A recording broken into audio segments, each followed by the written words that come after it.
Mesdames et messieurs, mes frères et sœurs, en voulant prendre la fuite, ils se sont vus capturés par nos forces armées maliennes accompagnées de leur partenaire stratégique, la Russie.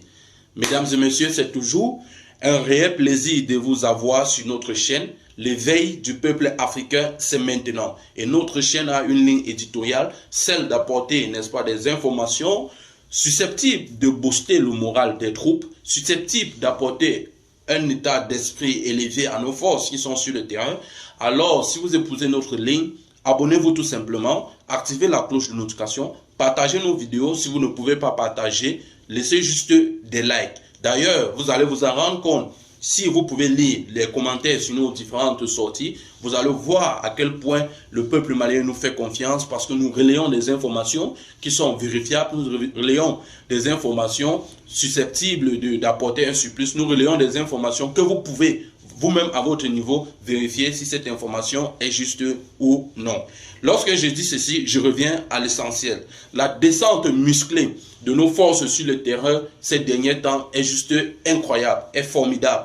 Nous avons d'ailleurs vu dans la note sortie hier par la direction de l'information des forces armées qui annonçait avoir, n'est-ce pas, détruit des pick-up qui étaient en direction, qui étaient identifiés des pick-up de terreau en direction, n'est-ce pas, de leur base. Ces pick-up ont été détruits et les forces ont d'ailleurs mené des opérations aériennes qui ont permis de mettre en déroute toutes les bases des terreaux, de détruire tous les équipementiers, plus précisément à Gao, à Mopti et à Menaka.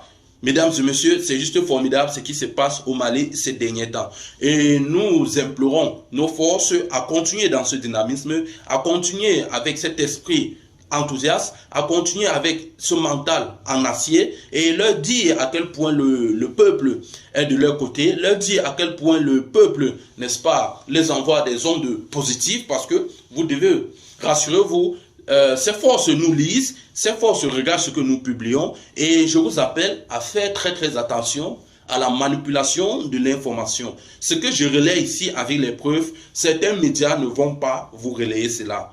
Certains ne vont pas relayer cela. Certains vont relayer juste à leur guise pour faire de la propagande. Quand je parle de la propagande, c'est pour dire lorsque, et c'est très facile de savoir si un média est là pour faire la propagande ou pas. Lorsqu'il y a des attaques, lorsqu'ils vont faire leur sortie, ils vont commencer d'abord par mystifier le travail des forces qui sont sur le terrain. Et s'il y a par exemple, s'il y a eu destruction quelque part, ils vont d'abord dire que ce sont nos forces qui ont commencé cela. C'est par là que vous devez savoir faire la différence entre ces médias et nous qui relayons des informations qui peuvent être vérifiables. La question que vous devez vous poser également, c'est que pourquoi est-ce que lorsqu'il y a un attentat ou bien lorsqu'un terreau vous prend la parole, généralement c'est certains médias occidentaux qui relaient ces informations? Vous devez vous poser cette question.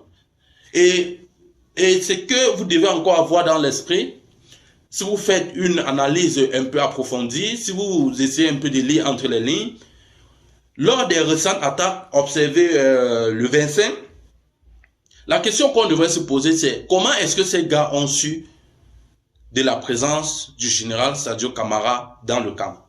Ça veut dire, soit il y a quelqu'un parmi les forces armées qui était en complicité avec les gens de l'extérieur, soit les gens de l'extérieur avaient l'information avant même que les forces armées maliennes ne sachent ce qui va se passer.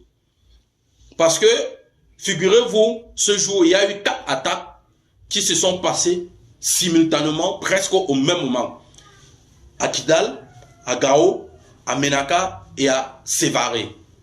4 au même moment. Ça veut dire que ces gens étaient préparés et ces gens avaient des informations. Peuple malien, chers militaires, chères forces, vous ne devez pas être les traîtres de la nation.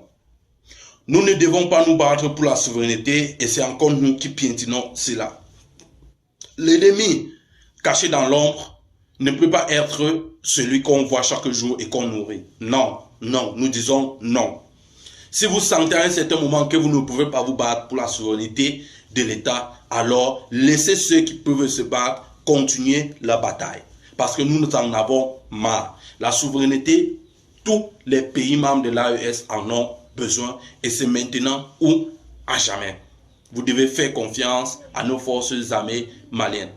Mesdames et messieurs, c'est ici que s'achève cette capsule d'information. Si vous avez été flatté par l'analyse, par la qualité de notre information, n'oubliez pas de vous abonner, activer la cloche de notification, car ici, vous aurez des informations en temps réel. La question que je me pose, c'est, avec tout ceci, que faites-vous encore ailleurs?